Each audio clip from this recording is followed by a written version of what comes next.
فاسألوا أهل الذكر إن كنتم لا تعلمون۔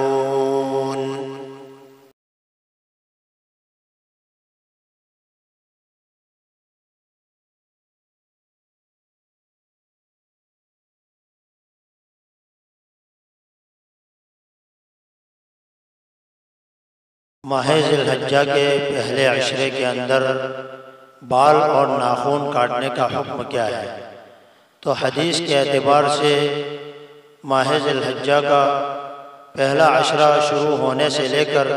قربانی کرنے تک ان لوگوں کے لیے بال اور ناخن نہ کاٹنا مستحب ہے جن کا قربانی کرنے کا ارادہ ہے اور جن کے اوپر قربانی واجب ہے، کیونکہ یہ امر اور یہ حکم جو ہے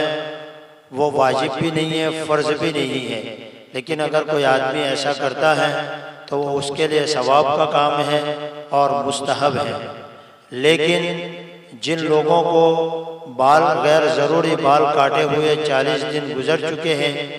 اور ناخن کاٹے ہوئے بھی 40 دن گزر چکے ہیں، یا ان دنوں کے اندر وہ 40 دن پورے ہونے والے ہیں، تو پھر اس آدمی کے لیے ان دنوں کے اندر بھی